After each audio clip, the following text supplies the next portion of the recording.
ओम नमः सिद्धेभ्यः ओम नमः सिद्धेभ्यः ओम नमः सिद्धेभ्यः। मंगलमय मंगल करन वीतराग विज्ञान नमो ताय जाते मई हरिहंता करे मंगल करे ग्रंथ करन के काज जाते मिले समाज सब आवे।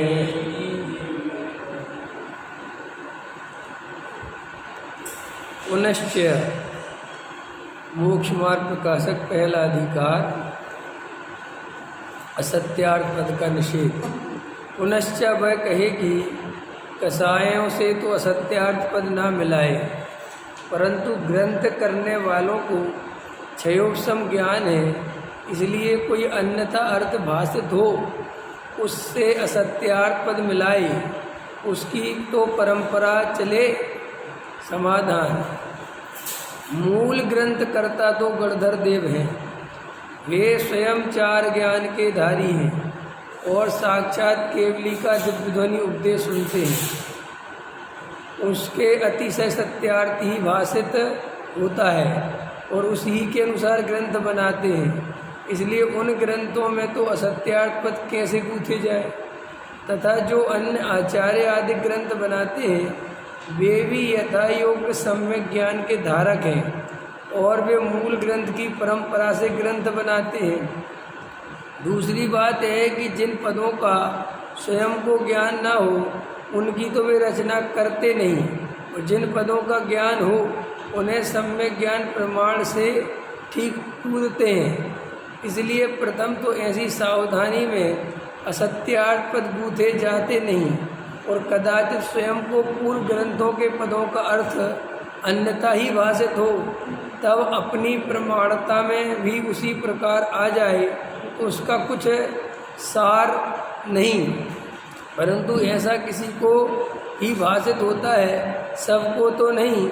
इसलिए जिन्हें सत्यार्थ भाषित हुआ हो वे उसका निषेध कर करके परंपरा नहीं चलने देते। ख्याल में आ गया। वो कह रहे साहब क्षयोपशम ज्ञान कम हो, तो देखो वो कहते थे मूल ग्रंथ करता तो गणधर देव हैं, और गणधर देव चार ज्ञान के धारी हैं। ख्याल में है ना। तो उनके द्वारा तो कोई क्षयोपशम संबंधी कोई गलती हो नहीं सकती।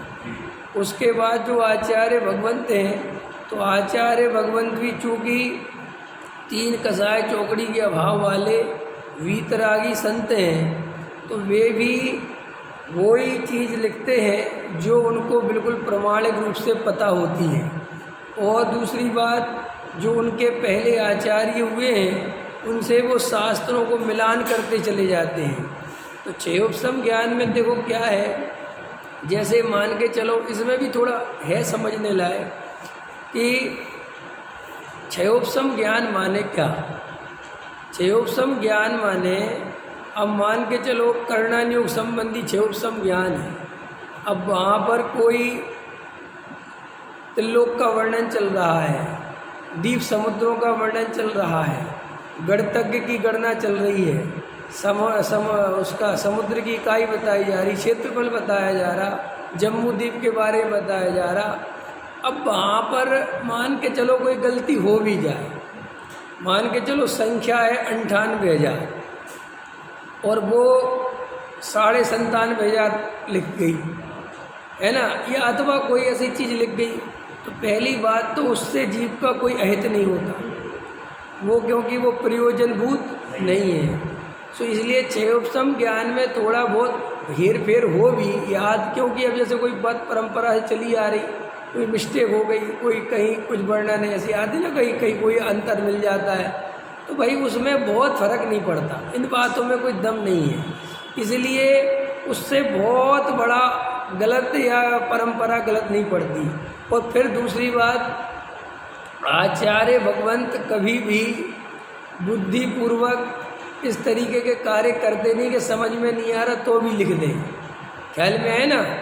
देखो अपने सामने धरसेनाचार्य का उदाहरण है। उन्होंने पुष्पदंत और भूतबली की पहले परीक्षा ली, ख्याल में नहीं है, उस योग को समझा और धरसेनाचार्य को भी जितना ज्ञान था वो ही समझाया। ऐसा नहीं कुछ भी, जो पता था वो बताया। तो इसलिए हमारे यहाँ पर चूँकि वीतरागता की मुख्यता है, तो वीतरागी कभी किसी भी प्रकार से अपने कसाय के अनुसार कोई कार्य नहीं करते। अगर उनको पता नहीं है तो सहज स्वीकार कर लेते कि हम इसकी जानकारी नहीं है। जबरदस्ती का इधर का उधर हेर फेर करने का काम वीतरागियों के मार्ग में होता नहीं। ये सब काम रागियों के यहाँ होता है। रागियों के यहाँ क्यों होता है? क्योंकि रागी जीव अहंकार से पीड़ित है। काहे से पीड़ित है?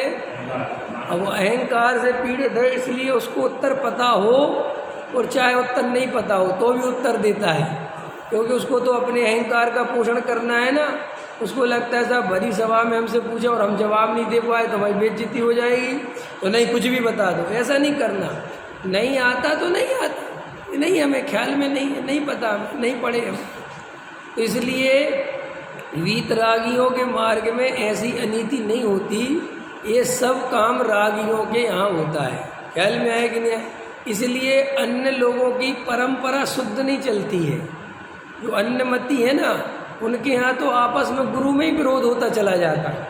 मान के चलो 200 बरस पहले कुछ और बता गए तो 100 बरस बाद जो गुरु जी हुए वो और बता गए। ख्याल में? क्योंकि वहाँ पर राग देश है, वहाँ पर वीतरागता नहीं है, तो वे अपने अपने राग आदि के पोषण के अर्थ में, ख्याल में है कि नहीं आया? ये जो अपने ये है ना सिख भाई, इन लोगों ने अपने 10वें गुरु गोविंद के बाद गुरु बनाना बंद कर दिया। ख्याल में है कि अब खत्म। समझ में आ गया कि नहीं आ गया? ये क्यों? कि भाई बहुत दिक्कत है, कोई पीछे कुछ फिर कुछ फिर कुछ फिर कुछ, कहाँ तक समझेंगे? जो आता है वही अपने हिसाब से नियम बता देता है। यादव ने कहा बस ग्रंथ साहब यही है, इसी को पूजा करो, इसी के सब करो। तो ऐसे बहुत सारे मार्गों में तुम्हें ये आपत्ति मिलेगी कि कोई कुछ कह रहा है, कोई कुछ कह रहा है। जिनागम में हजारों वर्षों में कभी ऐसा नहीं है। ये भी जो मान्यताएं हैं ना, 20 पंथी और फलाना और ये भी रागी द्वेषियों की अपनी कसाय बस की गई है। वास्तव में स्वरूप ऐसा है ही नहीं जिनागम। क्यों नहीं है? उसका कारण है क्योंकि जैन धर्म में जब पूर्ण वीतरागता की बात है तो उसमें रागादि कार्यों को ज़्यादा जगह कैसे दी जाएगी? ख्याल में है ना? क्यों कहा जाएगा कि भगवान के ऊपर दूध डालो? नहीं समझे? दूध तो उस भगवान के ऊपर डालो जो भगवान दूध चाहता हो। यहाँ वाला भगवान तो पानी भी नहीं चाहता। ये तो पानी भी हम काहे के लिए डालते? बता, मोहल्ली साफ सफाई के लिए। हमारे यहाँ तो भैया मुनिराज खुद ही स्नान व्रत के नियम लेते हैं, स्नान करने का त्याग कर देते हैं। तो वे अरहंत भगवान को इस समोसण में बैठ के स्नान थोड़ी करते। ये तो मात्र एक बिल्कुल प्योर प्रयोजन है, इसके कुछ और कहीं कोई कारण नहीं है। ये प्रक्षाल के कोई के प्रक्षाल भगवान का कोई प्रक्षाल नहीं। ये तो सिर्फ साफ सफाई की दृष्टि से है। अब लेकिन वो अगर मैंने इसलिए ये बात सिद्ध होती कि तुम्हारे भगवान वीतरागी हैं। अंतर समझ में आया ना? अगर भगवान वीतरागी नहीं होते तो तुम लड्डू पेड़ा घेवर सब चढ़ाओ। जब भगवान है ही वीतरागी तो फिर वो चढ़ाने से मतलब क्या है? कि साहब फिर चावल क्यों चढ़ाते हैं? ऐसे प्रश्न करते ना लोग कि भाई ये भी समझ लो जीवों का उपयोग नहीं लगता, इसलिए बस इतनी सी बात। और ये भी बहुत शुद्ध प्रासुक, समझ में आए ना? बिल्कुल कम से कम उसमें जो हिंसा हो वो समझ ना। और फिर वो दूध तो साक्षात है, नहीं समझे आप? है क्यों चढ़ाना? उसमें तो जीव राशि होनी, अन्न है, अन्न में जीव राशि होनी है। अब लड्डू बना दिया, लड्डू को सुखाया थोड़ी जा सकता है। बताओ, तुम लड्डू चढ़ा दिया, हो काहे का लड्डू चढ़ा देते हैं? हाँ, और चीनी भी दिखा तो वो सूख जाएगा क्या? वो है और वो फिर अब देखो किसी को खाने का मतलब नहीं है, अब उसमें तो जीव राशि होनी होनी, और सीधी बात वो कोई शुद्ध इतना कहाँ व्यवस्था करने वाला है। तो भाई सहज है अपने यहाँ, जब अपने भगवान वीतरागी हैं तो करना ही क्यों ये उपक्रम, क्या करना, क्यों चढ़ाना, क्यों लगाना। हमारे भगवान परम वीतरागी है, तो वीतरागी भगवान के लिए क्या तो फूल चढ़ाना, क्या तो चंदन लगाना, जरूरत नहीं है ना, क्योंकि भाई तुम्हारे फूलों से कोई खुशबू थोड़ी सूंघ रहे। ये तो अन्य परंपरा में जो रागी देसी देवता है उनको खुशबू चाहिए, ख्याल में अच्छे अच्छे कपड़े चाहिए हैं। यहाँ से निकलते हो, कभी कोने से निकले हो जैन साहब, तो ये जो कोने मंदिर कहा उनने साईं बाबा के लिए टीवी लगा रखी। मैं एक दिन निकला तो मेरे को ऐसा विकल्प आया कि टीवी क्यों लगा दी। बोले साहब उनको कहीं मन कर जाए तो, और साहब ऐसा ऐसा ठंडा आएगा ना तो गर्म कपड़े पहनाते हैं, हाँ गर्मी आएगी तो थोड़ा पंखा लगाते हैं, हाँ। तो भाई वहाँ समझ में आता है, क्यों कि वहाँ रागी तो ऐसी है ना, इसलिए कि सब ठीक है भाई, हम जैसे ही हैं तो उनको गर्मी भी लगती होगी, सर्दी भी लगती होगी, सब चीज़ें वहाँ कोई बात समझ में भी आता, तर्क भी समझ में आता है करने का। यहाँ तो भगवान बोल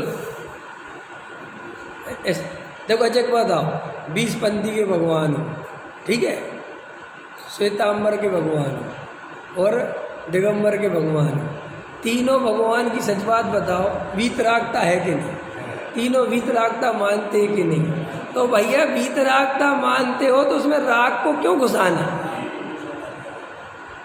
है, क्या जरूरत है, अंतर समझ में आया कि नहीं आया। ये तो भाई ये जो मिलावट करते हैं, असत्यार्थ पद लिखते हैं, ये वीतरागी नहीं होते, ये रागी तो ऐसी होते हैं।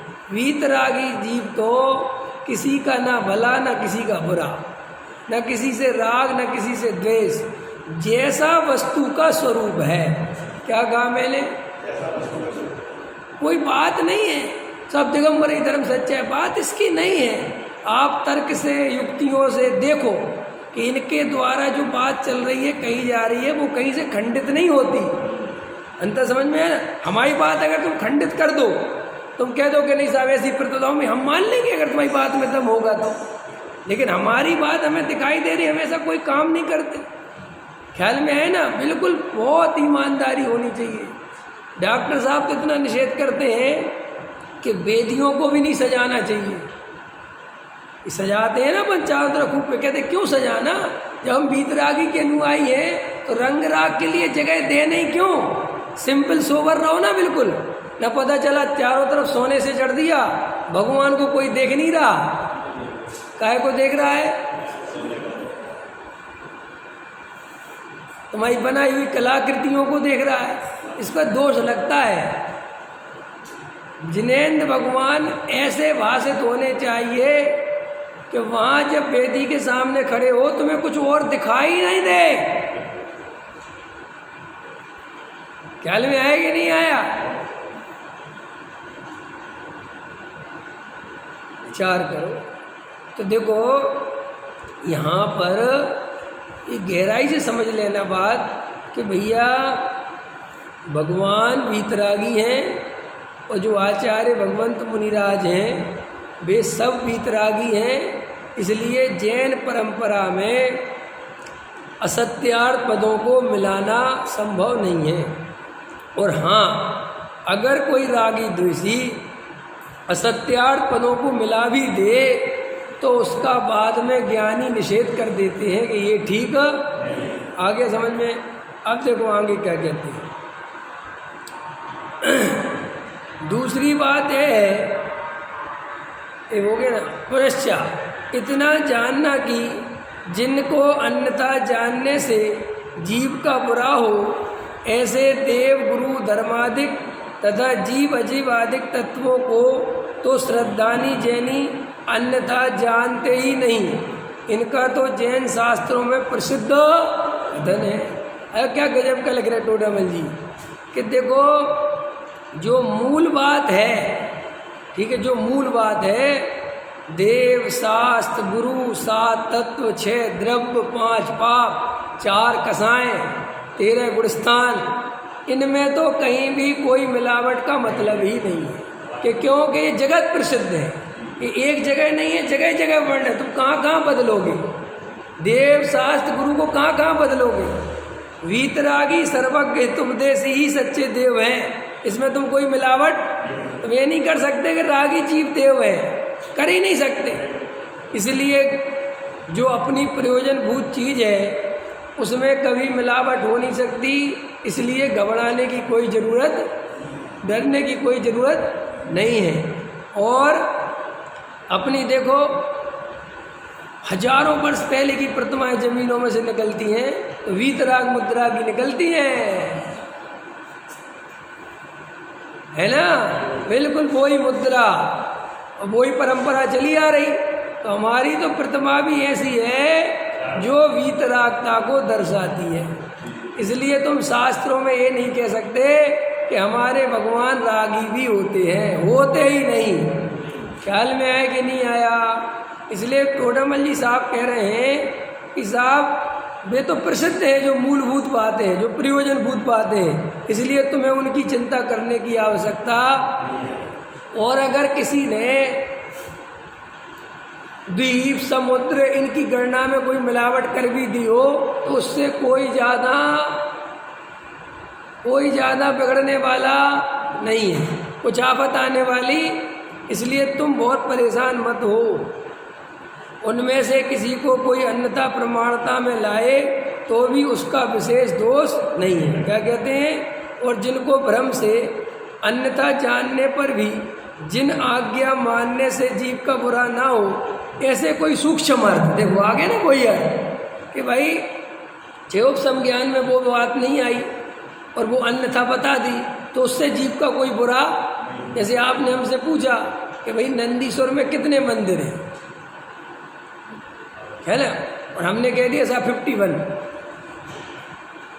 तो तुम्हारा कोई इससे सम्यक दर्शन ना छूट जाएगा ना हो जाएगा।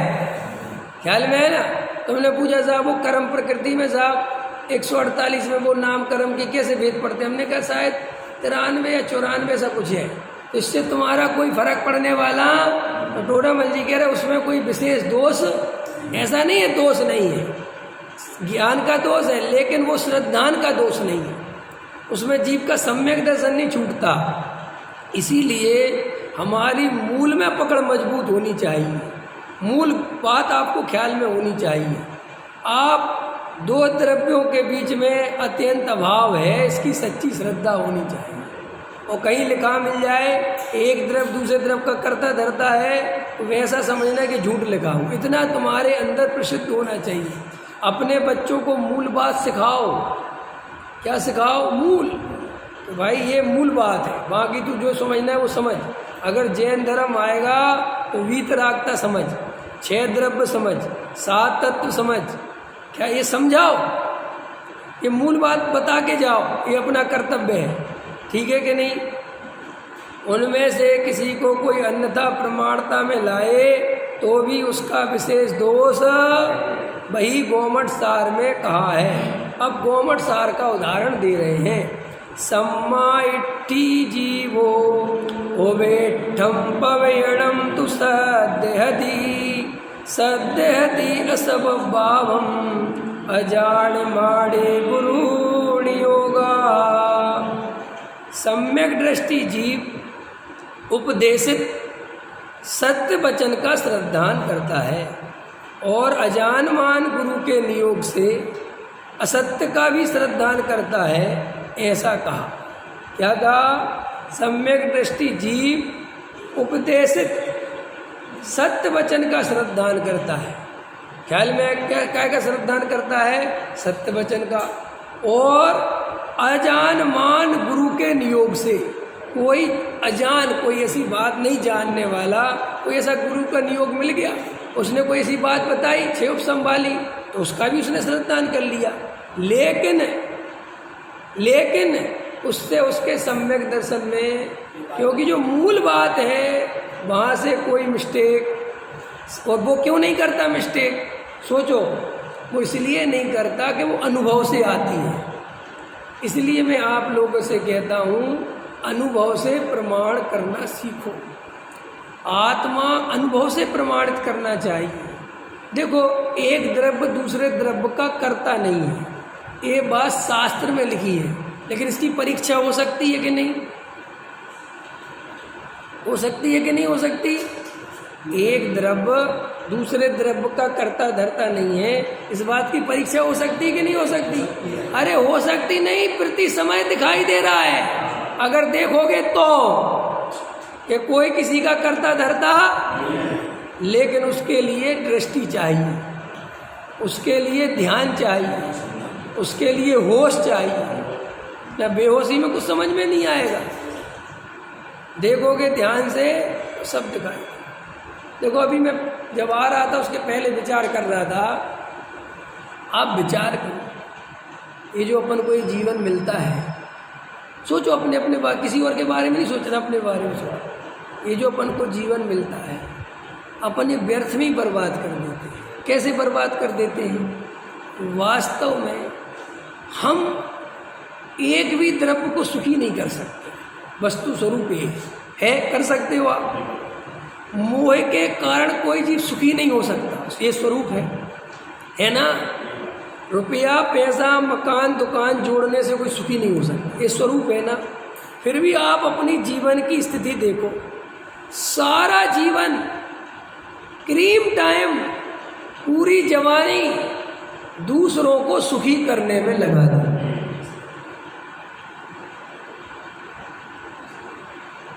और कर नहीं पाए, और कर सकते नहीं। बोलो, जैसे ही शादी हुई, शादी के पहले अगर बड़े थे तो अपने भाइयों को कुछ कर दूं, छोटे भाइयों के लिए ख्याल में आया कि नहीं आया? अपनी बहन की पहले शादी कर दूं, बढ़िया घर बनो, समझे ना? शादी हुई तो मोह बदला, अब अपनी पत्नी को सुखी कर दूं, क्या कर दूं मैं? और आज तक बताओ, दुनिया में कोई आदमी उठा के लाओ जो अपनी पत्नी को उसके अनुसार सुखी कर पाया हो, अथवा पत्नी अपने पति को सुखी कर पाई? वही ये तो हम चाहे झूठ फरेब से ढांकते फिरे कि हम तुम्हारे साथ बहुत खुश हैं और तुम हमारे साथ बहुत खुश हो। कोई किसी के साथ खुश रह कैसे सकता है? आत्मज्ञान के बिना कोई सुखी है? बड़े पंडित साहब एक बात बोलते हैं बहुत अच्छी, दो दुखी आदमी मिलके सुखी कैसे हो सकते हैं? तू भी मोह से पीड़ित और मैं भी मोह से पीड़ित, तो हम सुखी कैसे हो सकते हैं? हाँ, तू आर्य का बन जा, मैं मुनिराज बन जाऊं तो सुखी हो भी सकते हैं, लेकिन संसार में मोह के पोषण करते करते सुखी हो जाएंगे, ये तीन काल में संभव। तो देखो, पहले तो ये जीव, पत्नी सोचती है मैं अपने पति को सुखी कर दूं, पति सोचता है मैं अपनी पत्नी को सुखी कर दूं, और ऐसा करते करते 2-3 साल बीत जाते, कर नहीं पाते, इतने बच्चे आ जाते हैं। बच्चे आ जाते हैं, फिर दोनों का टारगेट बदल जाता है, फिर वे एक दूसरे को सुखी करने का उपाय छोड़ देते हैं, फिर तीसरा उपाय चालू कर देते हैं कि अपन दोनों मिलके अब बच्चों को सुखी करते। और बेचारे सुबह स्कूल भेजो, उठो, मरो, करो, तैयार करो, भागो भागो भागो, टिफिन बनाओ, भागो भागो भागो, ख्याल में है ना? बाप ड्यूटी पे भाग रहा है, नौकरी पे भाग रहा है, धंधे में भाग रहा है, भागो भागो भागो, फिर सब रोटी पानी एक तरफ, कुछ नहीं करता। फिर वो बच्चा 2, 4, 6 साल का बड़ा हो, और पढ़ और पढ़ और पढ़, कुछ बन के दिखा, ये करके दिखा, वो करके दिखा, फिर उससे अपेक्षाएं पालना चालू करता है, फिर उससे अपना अहंकार पोषण करना चाहता है। अरे रे रे, और वहाँ करते करते मैं तुझे ये कर दिया, मैंने तुझे ये कर दिया, अहंकार बनाता चला जाए, करता कुछ नहीं। वो बड़ा दुखी हो तो स्वाध्याय छोड़ छोड़ के, तत्व विचार छोड़ छोड़ के लगा है। और जैसे ही वो बच्चा बड़ा होता है तो ये सोचता है कि अब सुखी होने का समय आ गया, फिर सोचता है बेटा तेरी शादी और कर दूँ, ख्याल में है ना? और शादी होते ही बेटा क्या कहता है? बहू आ गई, बेटा क्या कहता है कि अब तुम्हारी और हमारी बन नहीं पाएगी, तुम अपने अलग हो जाओ, अपने अलग। अब वो अलग हो जाता है, अभी देखना, मुझे देखना, फिर भी मोह उसका टूटता नहीं। ये बात फिर भी समझ में नहीं आती कि अरे संसार में कोई दम नहीं है, क्या कर रहा हूँ मैं। क्योंकि अगर जीव समझना चाहे तो एक एक समय पर मोह के नाश का उपाय मिलता है जीव को। हम विचार नहीं करते कि कर क्या रहे हैं हम। आज तक किसी को हम सोचते थे कि हमारे बेटे को हमने, फिर बेटे को हमने कहा कि हमने तुझे पाल पोस के बरसों, वो एक उत्तर दे, तुमने क्या किया, ये तो सारी दुनिया ही करती है। और हमने कहा था क्या तुमसे, काय को किया, नहीं करते। अब भाई इसका भी कोई जवाब नहीं है अपने पास। बात तो ठीक ही कह रहा है। और फिर दूसरी बात, मैं सुखी कहाँ हुआ, क्या सुखी कर दिया तुमने। उनके पिताजी ने देखो 5 प्रॉपर्टी खरीद ली थी, 10 करोड़ की हो गई, तुमने एक नहीं खरीदी, बेच छोड़ दिया। बोला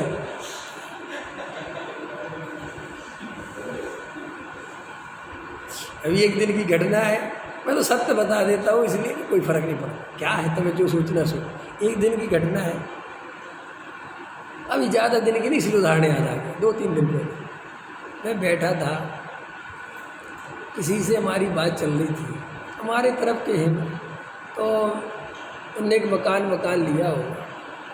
तो मैंने कहा कितने का लिया, तो बोले साहब 60 लाख का लिया। तो मैंने कहा कितने स्क्वायर फुट लिया, बोले साहब 450-500। तो मैंने कहा अरे इतना महंगा हो गया यहाँ, इतनी महंगाई बढ़ गई 10 साल में।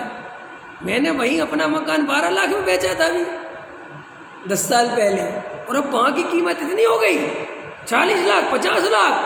बोले हाँ बड़ी कीमत हो गई।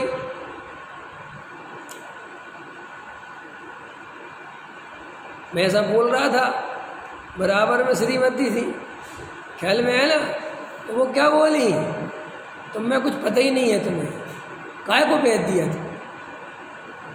ख्याल में है कि नहीं, हम देखो कितना संसार का स्वरूप कैसा, कितना खतरनाक है। जबकि वर्तमान में कोई ऐसा तो है नहीं, कोई तकलीफ कुछ बात, लेकिन ऐसी तुरंत मोह ने कल्पना कराई, अगर बचा लेते तो 10 साल में भाई साहब 12 के 40 है, तो तुम बेकार हो गए 2 मिनट में। तुम बेकार हो, किसको सुखी करोगे। मैं तो कभी कभी सोचता हूँ वो दिन मुझे भी देखना पड़ेगा, लेकिन मैं उसके लिए तैयार हूँ, अभी से तैयार हूँ। जब बेटा बड़ा होके कहेगा तुमने क्या किया, तब बाप को कैसा लगता होगा है कि जिंदगी भर कर कर के मर गए और अंत में क्या शब्द सुनने मिल रहे, अरे तब भी मोह महामद पियो अनादि, तब भी कहता है ये मोह फिर भी पीऊंगा, फिर भी इसी की चिंता करूंगा। अरे रे कैसा स्वरूप है, अपने सामने बाप मर जाता है, देखता है कि मर गया, कुछ नहीं कर लिया मैंने, और ये भी कभी ऐसा जवानी में इसके सामने कोई बोल नहीं सकता था, मैं जो है छुपा छुपा फिरता था, और चला गया। ये सिकंदर जिसने दुनिया जीत ली चला गया। अरे मैं किस अहंकार में परेशान हो रहा हूँ, इस सहजता सरलता क्यों खो रहा हूँ, क्यों पागल बन रहा हूँ। शांत हो, मोह की लहरें शांत करो, मोह का तूफान शांत करो, शांति से बैठ जाओ, विचार करो, ये दुर्लभ पर्याय में ये जीवन कहाँ गंवा रहा हूँ, किसके लिए गंवा रहा हूँ। मैंने कल रात के प्रवचन में एक बात कही थी, तुम आज जिन संयोगों के लिए इतने परेशान हो रहे हो, आकुलता कर रहे हो, स्वरूप ऐसा है कि ये पर्याय छूटते वे दोबारा कभी देखने नहीं मिलेंगे। मतलब नहीं है, ये तो अभी सीता जी नहीं गई ना मोक्ष, रामचंद्र जी चले गए है ना। अगर मैं तुमसे पूछता हूँ एक, चलो हालांकि बता रहा हूँ, फिर भी सीता ने रामचंद्र जी के लिए क्या क्या नहीं किया, बोलो। सब कुछ सा तुम्हें हंसी खेल लगती है, रावण को ठुकराना बहुत बड़ी बात है। लोगों को लगता है रावण कोई छोटी मोटी चीज नहीं था, या तुम सोचते हो कि रावण ऐसा ही था? रावण को अपने ऊपर इतना आत्मविश्वास था कि रावण ने ये नियम लिया, क्योंकि उसको ऐसा लगता था कि दुनिया की ऐसी कौन सी स्त्री होगी जो मुझे प्रेम नहीं करेगी? कोई बुद्धि खराब होगी या तो पागल ही होगी। इसलिए उसने कहा मैं नियम लेता हूँ, जब तक कोई स्त्री मुझे सहज स्वीकार नहीं करेगी मैं जबरदस्ती नहीं। और बताओ इतने कॉन्फिडेंस से जीता था, क्योंकि उसके साथ ऐसा हजारों घटनाएं घटी, हजारों घटनाएं रावण की। रावण का एक युद्ध की घटना है, अभी मेरे को तो कम याद रहता है कि घटना है, उसमें वो इंद्र नाम का कोई राजा था, उसको कोई बंदी बना लेता है, उसको छुड़ाता है, ख्याल में है ना। तो उसकी जो पत्नी होती है उसको रावण से प्रेम हो जाता है, तो रावण जहाँ रुका होता है वो वहाँ चली जाती है। तो रावण उसको क्या कह के संबोधन करता है? बहन। क्या कह के संबोधन करता है? बहन तुम यहाँ क्यों आई? तुमको इतनी चोट लगती है तो मुझे बहन बोलता है? मैं तुझसे शादी करना चाहती हूँ। अरे उन्हें किसी बातें करते, मैं तो तुम्हारा उसको पति को छुड़ा दिया। ऐसी उसकी 20 हजारों घटनाएं, जहाँ खड़ा हो जाए वहाँ उसके प्रेम।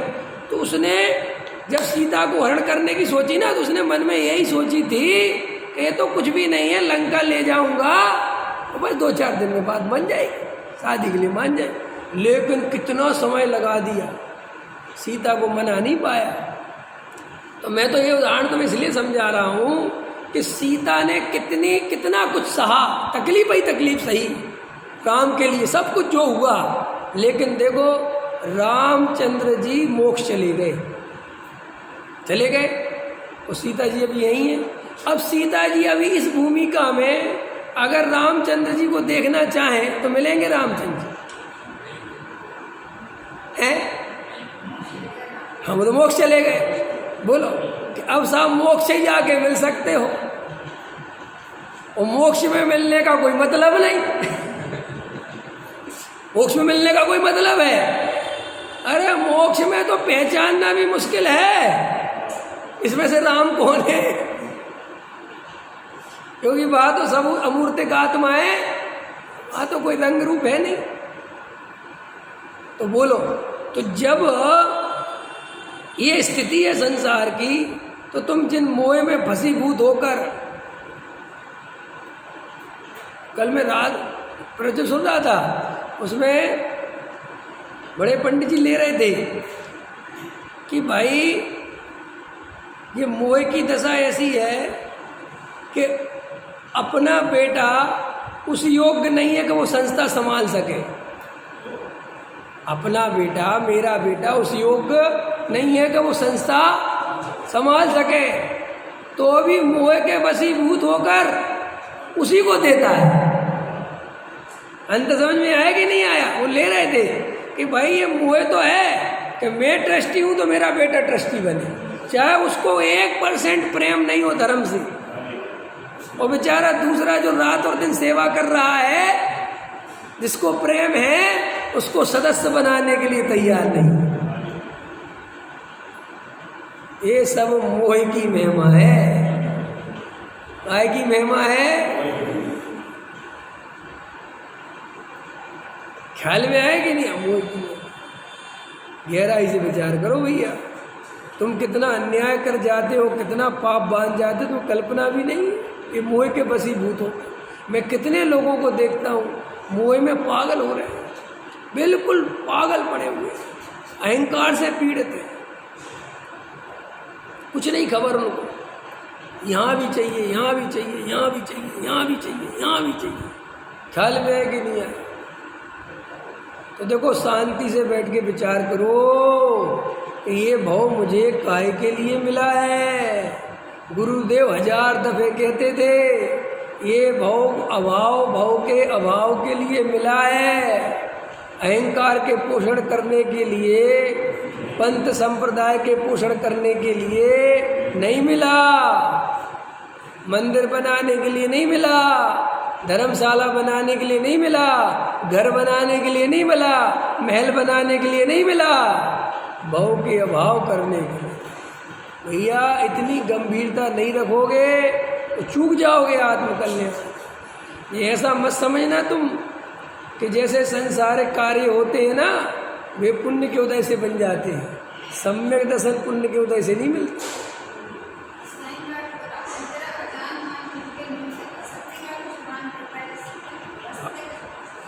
असत्य माने वो अप्रयोजन भूत। अब मान के चलो मैं ही हूँ, अब आप मेरे को सुन रहे हो, कोई आपने ऐसी बात पूछी करना नहीं सूक्ष्म बात मुझे नहीं थी पता या मुझे उतनी ख्याल में और मैं 19 की 20 कह गया तो तुम तो वही श्रद्धान कर लोगे ना कि जो इनने कहा है, लेकिन उससे कुछ भी बिगड़ता नहीं है, कुछ भी जाता आता नहीं। इसलिए हमें कभी कभी ऐसा होता है, बहुत होता है, कभी कभी जीवन में वक्ता नहीं समझ पाता अथवा अन्य अर्थ तो घबराना नहीं चाहिए। हाँ वो तो ये है कि हठाग्रह करने लग जाए तो फिर गलत। जवान फिसल गई, क्षयोपम में नहीं समझ में आई, ये तो कोई हम भी तो क्षयोपम ज्ञान वाले ही हैं, कोई ऐसा थोड़ी कि सर्वज्ञ के सब सही होएगा है। कोई तर्क युक्ति कभी सही बैठी कभी नहीं बैठी, कभी कोई उदाहरण सही बैठा कभी नहीं बैठा, तो घबराना नहीं, इतना भरोसा रखना कि इसका अभिप्राय ठीक है और आप बाद में उससे पूछ सकते हो ये बात हमें सब ठीक है, वो बताएगा ख्याल में है। लेकिन जो अहंकार से पीड़ित है तो मैं क्या कह रहा था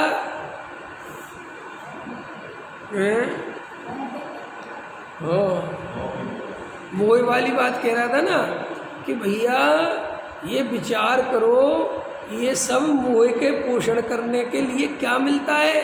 कुछ नहीं मिलता। आदमी बूढ़ा हो जाता है, कितना समय मिलता है हमें? सम्यक दर्शन कितने चंद सेकंडों का काम है और हमें वे चंद सेकंड नहीं मिल पाते। इतना मोह का पियक्कड़ बने हैं, मोह पीते रहते। हम देखो एक बात बताओ, सही बताओ, तुम जितनी बच्चों की चिंता करते हो, जितना उपयोग लगाते हो, बताओ उसमें से 1% भी तुम्हारे उपयोग से वहाँ कुछ होना है?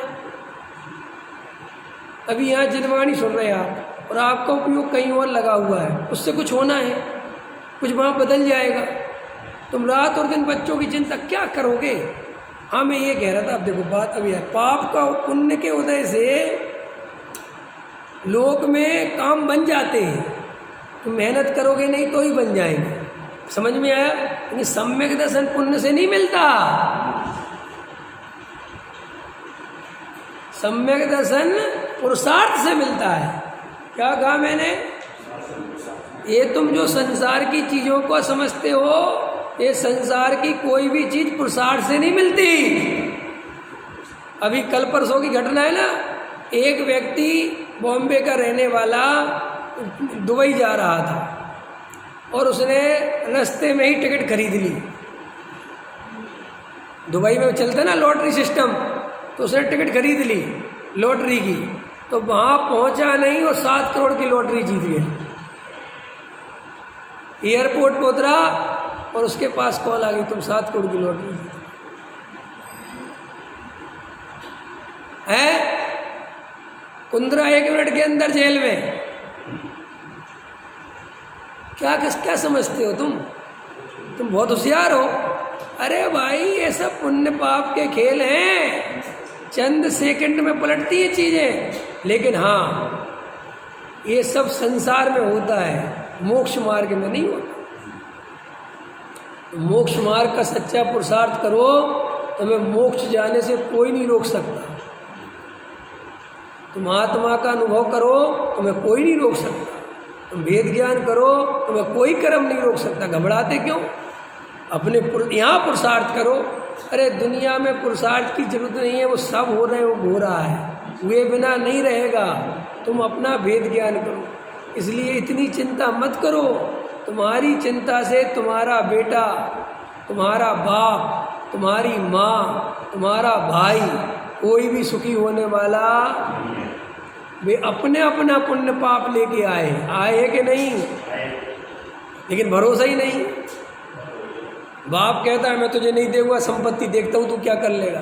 कैसे नहीं दोगे, कैसे नहीं दोगे? अगर उसका पुण्य का उदय होगा वो अमेरिका में बैठा रहेगा और तुम यहाँ वसीयत लिख जाओगे उसके नाम, और वो तुम्हें देखने नहीं आएगा, और जो पड़ोसी बेचारा लगा रहेगा उसको तुम 10 रुपये नहीं दोगे। ये संसार का स्वरूप है। इसलिए भैया ये पागलपन छोड़ो और निर्णय करो कि मुझे मेरा आत्म कल्याण करना है, और साथ में ये भी सोचा करो इस मोह ने मुझे आज तक कोई सुख दुख ही दुख दिया है, इसलिए इस मोह की मदरा अब नहीं पीना। अब मुझे राग का पोषण मुझे नहीं बनाना, महल अटारी बनने हो तो बन जाए, मुझे अब अपना आत्म कल्याण करना है। ये दृष्टि अगर आएगी तो सम्यक दर्शन होगा। जिनकी दृष्टि में अभी महल अटारी उपादेय हैं, शरीर संयोग उपादेय हैं, और वे जीव ऐसा भ्रम से जी रहे हैं कि हमें सम्यक दर्शन इस जन्म में नहीं, तो बिल्कुल बिल्कुल झूठ है, सफेद झूठ है। जिसे आत्मा से सच्चा प्रेम होगा उसे ही सम्यक दर्शन होगा। जो आत्मा से इस भांति प्रेम करता है कि अभी तो बढ़िया से संयोग विषय भोग इन सबका भोग कर लूँ, फिर बाद में आत्मा भी अपन सुन तो रहे, थोड़ा बहुत तो कलेक्शन चल ही रहा है, ऐसे नहीं चले। विचार करना। सहजानंद